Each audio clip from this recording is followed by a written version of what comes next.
ሆዲሽ ስትወልቂ አታስታውሽም? ምንም ሆዲሽ የነካው ነገር አለ ወይ? ይገርም። ምንም የነካት ነገር የለም። ምንድን ነው የተፈጠረው? ዶክተሩን ጥሩልኝ። ቆሽ ተረጋጋ። ግን አብርሃም ጥሩልኝ በእናትህ። ሄርሜላ አብርሃም፣ አሁን በዚህ ሰዓት አሁን አብርሃም ይባላል? ሄርሜላ ትላንት እንደነቃች እንግዲህ የሚታወቅ ነገር ነው። ሄርሜላ እንደነቃች አንጀቴን ነው የበላችው። አብርሽን አምጡልኝ፣ አብርሽ እኮ ሰው የለውም፣ ማንም የለውም፣ እባካችሁ አብርሽን አምጡልኝ፣ አብርሽ ከመጣ እኔ ይሻለኝ ይሆናል፣ በቃ አብርሽን ነው የምፈልገው እያለች ከራሷ በላይ አስበልጣ የምታፈቅረውን አብርሽን ስለሱ ስትጨነቅ ሳይ ስሰማ በጣም እጅግ በጣም ነው የከፋኝና እንደኔ የከፋችሁ ካላችሁ በእውነት ስለ ትናንትናው ስለ ሄርሜላ እንደነቃች ስለተናገረችው ንግግር አስተያየታችሁን መታችሁ ኮሜንት ላይ ጻፉ።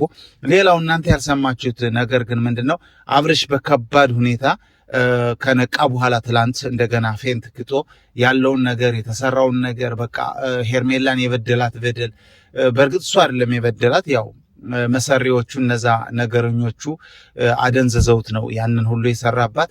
ግን አልፈልግሽም፣ ከአንቺ ጋር አልኖርም፣ ከሩታ ጋር ነው የምኖረው ሲል የሆነችው ጭንቀት ያ የወደቀችው አወዳደቅ እሱን ሲያይ ራሱን ስቶ እንደገና ደግሞ ወድቆ ነበረ። አሁን ሆስፒታል አብረው ተኝተዋል።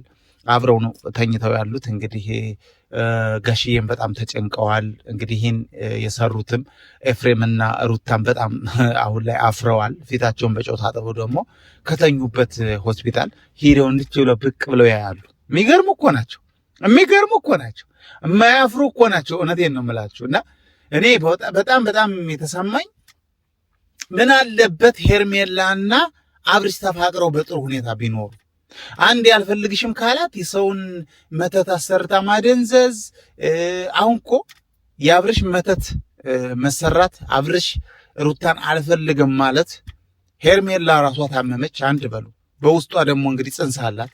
እንግዲህ እሰቡት፣ በጣም ብዙ ሰው ነው እየተጎዳ ያለው። በዛ በአካባቢው ያሉ ጓደኞቿ የሄርሜላ አድናቂዎች ተጎድተዋል። የአብርሽ አድናቂዎች ተከታታዮች ተጎድተዋል።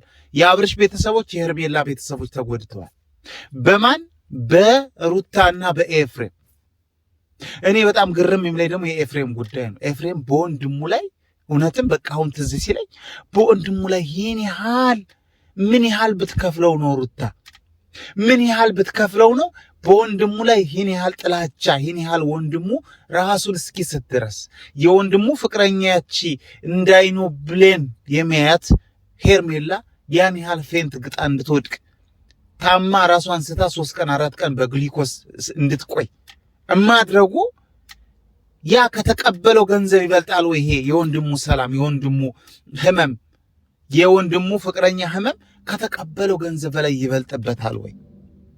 እኔ በጣም ነው ያዘንኩት። እውነቴን ነው የምነግራችሁ። አሁን ሳስበው ሩታ ሰውን እንዴት በማደንዘዣ ባለ ማድረግ ታስባለች? ሰው አሁን እሺ ደነዘዘ ነቃ ብሎ ነቃ መቼ ነቃ። እኔ የ3 ቀን የ2 ቀን ማደንዘዣ መሰለኝ የሰጡት ነቃ። ትላንት እንደነቃ ደግሞ በቃ ቪዲዮውን ሲያይ አበደ፣ ወዲያው ፌንት ጋጠ። ያው መከረኛ ጓደኞቹ አሉ አልነግራችሁም። እነሱ ይዘውት ሆስፒታል ሄዱ። እሱም እንደወደቀ ምንድን ነው ያለው? በቃ ሄርሜላ ካለችበት ውሰዱኛል። ቀጥታ ወስደው ሄርሜላ ካለችበት ሆስፒታል አብረው አስተኟቸው። አይነካኩ፣ አይገጋጋጡ፣ አይገንገጡ፣ ተኝተዋል። ጋሽዬም ቁጭ ብለው እየጠበቁ ይገኛሉና በእርግጥ ደህና ናቸው። ያን ያህል አይደለም ግን ደህና ናቸው። ግን በጣም ሰው በፍቅር ላይ ይህን ያህል ጥላቻ፣ ይህን ያህል ሰው ሲዋደድ ይህን ያህል ማድረግ የሩታ ነገር በጣም አንጀት ይባላል። ሩታ በጣም ጥሩ ሰው አይደለችም። እውነቴን ነው የምነግራችሁ። ሩታ በእውነት መታሰር አለባት፣ መታሰር አለባት። ሩታ ለማንም አትጠቅም። እች ወንበዴ እውነቴን ነው የምላችሁ። ዛሬ የሄርሜላ ደጋፊዎችና የአብርሽ ደጋፊዎች እዚህ ኮመንት ላይ መታችሁ ኃይላችሁን ታሳያላችሁ። ኮመንት ላይ ሩታ መሰሪ ናት፣ ሩታ ተንከሲስ ናት፣ ሩታ የፍቅር መቀስ ናት። ኤፍሬምንም እየጨመራችሁ በደንብ አድርጋችሁ በኮመንት ቀጥቅጡልኝ፣ በኮመንት ቀጥቅጡልኝ። ስትቀጠቅጡ ደግሞ ዝም ብላችሁ መቀጥቀጥ ሳይሆን ላይክ እያረጋችሁ እንዲሁም ለቻናል አዲስ ከሆናችሁ ሰብስክራይብ እያረጋችሁ አደራ ኤፍሬምና ሩታን ቀጥቅጡልኝ፣ በኮመንት ቀጥቅጡልኝ። መቀጥቀጥ አለባቸው፣ መታሰርም አለባቸው፣ መቀጥቀጥም አለባቸው ብዬ ነው ዛሬ መጣሁት። በጣም ስለነደደኝ ነው። ብዙ ተፈሳይ ሰላም አላልኳችሁ ማለት ሰላም። ውድ የኤፊ ሾው ቤተሰቦች በያላችሁበት ዓለም እንዴት ናችሁ? ደህና ናችሁ? ሁሉ ሰላም፣ ሁሉ ፒስ። ጠዋት ላይ ከሆናችሁ ቁርስ በላችሁ፣ ማታ ላይ ከሆናችሁ ራት በላችሁ፣ ተኛችሁ። እስቲ አሁን ደግሞ ምን ላይ ነው? ረፋድ ላይ ያለ ሰው አለ? እስቲ ተናገሩ። ስንት ሰዓት ነው ሰዓታችሁ? ስንት ሰዓት ነው ሰዓታችሁ? አሁን ይቻለም እኮ ግራ ይገባት። በቃ ሰው ሲፋቀር የማይወድ ሰው አለ? ዓለሟ ራሱ አንዱ ሌሊት አንዱ ቀን። ብቻ ቻው። እስቲ መልካም ጊዜ ይሁንላችሁ። ወዳችኋለሁ። ባይ ባይ።